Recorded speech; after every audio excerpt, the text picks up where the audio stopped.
Hi എല്ലാവർക്കും mural art ക്ലാസ്സിൻ്റെ പുതിയ വീഡിയോയിലേക്ക് സ്വാഗതം. കഴിഞ്ഞ വീഡിയോയിൽ ധ്യാന ശ്ലോകാടിസ്ഥാനത്തിൽ ഒരു സരസ്വതി ദേവിയുടെ പിക്ചറാണ് വരച്ചത്. അതെങ്ങനെ കളർ ചെയ്യാമെന്ന് നോക്കാം. ഞാനിവിടെ ബേസ് കോട്ടായിട്ട് യെല്ലോ, കാവി, മഞ്ഞ 2 കോട്ട് അടിച്ചിട്ടുണ്ട്. അത് നന്നായിട്ട് ഉണങ്ങിയതിന് ശേഷം ഇന്ന് വീഡിയോയിൽ ഷെയർ ചെയ്യുന്നത് ഓർണമെൻറ്റ്സ് ആണ് ഇന്ന് ഷെയ്ഡ് ചെയ്ത് കാണിക്കുന്നത്. ആദ്യമായിട്ട് കിരീടത്തിൻ്റെ ഭാഗമാണ് ചെയ്യാൻ വേണ്ടി പോകുന്നത്. അതിന് വേണ്ടിയിട്ട് 3ാമത്തെ കോട്ട് യെല്ലോ അപ്ലൈ ചെയ്ത് കൊടുക്കാം. അതിനുശേഷം കാവി ചുവപ്പ് ഉപയോഗിച്ചിട്ട് ഷെയ്ഡിങ് ചെയ്യുന്നുണ്ട്. കാവി ചുവപ്പിന് വേണ്ടിയിട്ട് സ്കാർലറ്റിലേക്കും ബെൻസീനെയും 3:1 എന്ന് പറയുന്ന റേഷ്യോയിലാണ് എടുത്തിട്ടുള്ളത്.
കിരീടത്തിൻ്റെ അകത്തൊരു സ്റ്റോൺ പോലെ തോന്നിക്കാൻ വേണ്ടി പെർഷ്യൻ ബ്ലൂ എടുത്തിട്ടാണ് ഇപ്പോൾ ഷെയ്ഡിങ് ചെയ്യുന്നത്.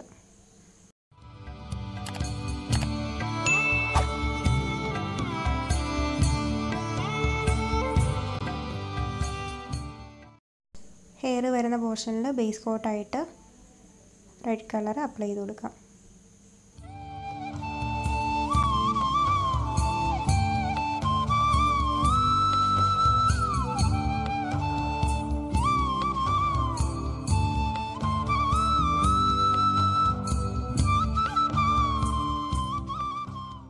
ബ്ലാക്ക് ഔട്ട്ലൈൻ കൂടി ചെയ്താൽ മാത്രമേ കിരീടം കംപ്ലീറ്റ് ആകത്തുള്ളൂ. അപ്പോൾ പിക്ചർ വരയ്ക്കുമ്പോൾ എപ്പോഴും ഷെയ്ഡിങ് എല്ലാം കംപ്ലീറ്റ് ആയതിനു ശേഷം ലാസ്റ്റായിട്ടാണ് ഔട്ട്ലൈൻ ചെയ്യാറുള്ളത്. അതുകൊണ്ട് ലാസ്റ്റ് നമുക്ക് ഔട്ട്ലൈൻ ചെയ്യാം. അതിനുശേഷം ചെവിപ്പൂവ് ഇത് ഞാൻ നേരത്തെ വീഡിയോ അപ്ലോഡ് ചെയ്തിട്ടുണ്ട്, അപ്പോൾ അതുകൊണ്ട് ഈ വീഡിയോയിൽ കാണിക്കുന്നില്ല. അടുത്തത് കുണ്ടലം ആണ് വരയ്ക്കാൻ പോകുന്നത്. സ്ത്രീ കഥാപാത്രങ്ങൾക്ക് പൊതുവെ വരയ്ക്കാറുള്ള ഒരു കുണ്ടലമാണ് ഇവിടെ വരച്ചിട്ടുള്ളത്.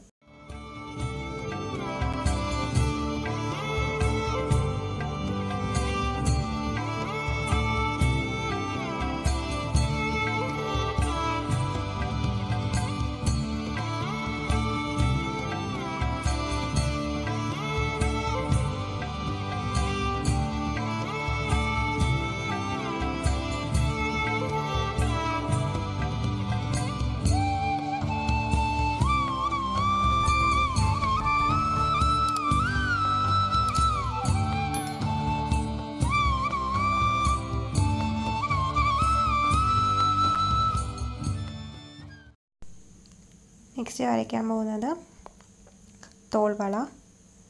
ഇത് മണിമാല ഡിസൈൻ തന്നെയാണ് ചെയ്തിട്ടുള്ളത്.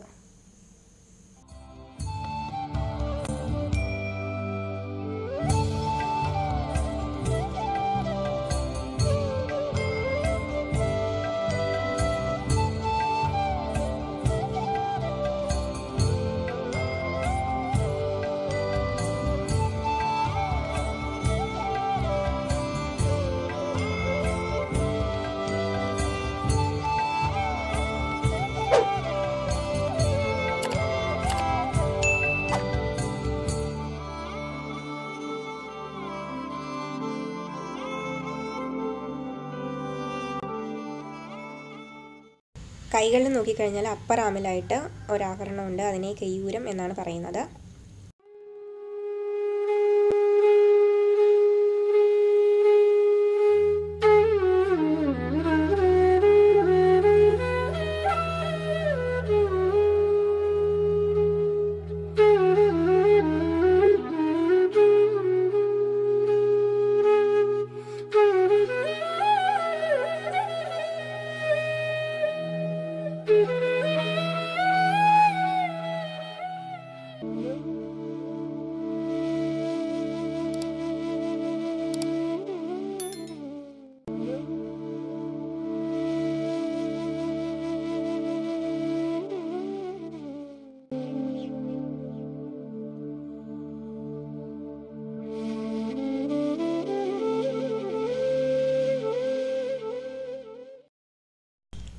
കഴുത്തിലണിഞ്ഞിട്ടുള്ള ആഭരണത്തിന് നിക്ഷം എന്നാണ് പറയുന്നത്.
തോൾവളയിൽ കാണുന്ന സെയിം ഡിസൈൻ തന്നെയാണ് കയ്യിലുള്ള കങ്കണത്തിലും കൊടുത്തിട്ടുള്ളത്, അതുകൊണ്ട് ഞാനത് വരയ്ക്കുന്നില്ല.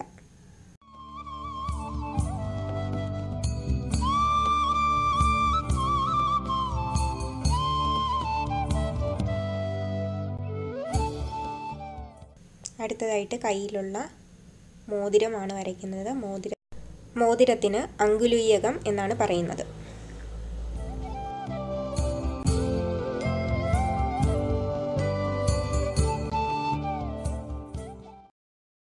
അടുത്തതായിട്ട് വരയ്ക്കാൻ പോകുന്നത് ഈ ഒരു ഓർണമെൻ്റാണ്. ഇതിനെ ഒറ്റനാക്ക് എന്നാണ് പറയുന്നത്.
അടുത്തതായി സരസ്വതി ദേവിയുടെ കയ്യിലുള്ള സ്വർണ്ണ നിറത്തിലുള്ള വീണയാണ് പെയിൻറ്റിങ് ചെയ്യുന്നത്.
അടുത്തതായി താമരപ്പൂ എങ്ങനെയാണ് ഷെയ്ഡിങ് ചെയ്യുന്നതെന്ന് നോക്കാം.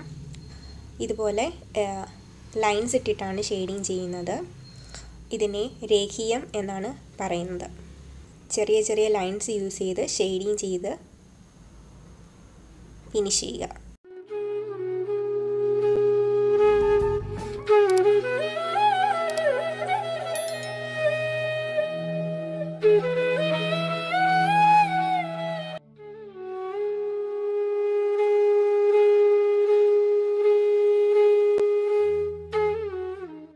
അടുത്ത പാർട്ട് വീഡിയോയിൽ വസ്ത്രങ്ങളുടെ പേരും അത് എങ്ങനെ ഷെയ്ഡ് ചെയ്യാമെന്ന് നോക്കാം. നിങ്ങൾ വരയ്ക്കുന്ന പിക്ചേഴ്സ് എനിക്ക് ഷെയർ ചെയ്യുക. എൻ്റെ ഇൻസ്റ്റാഗ്രാം ഐ ഡി ഞാനിവിടെ ഷെയർ ചെയ്യുന്നുണ്ട്. ഈ പിക്ചറിൻ്റെ റെഫറൻസ് ഇമേജ് വേണമെന്നുള്ളവർ എൻ്റെ ഇൻസ്റ്റാഗ്രാം ഐ ഡിയിൽ ചോദിക്കുക. Thanks for watching.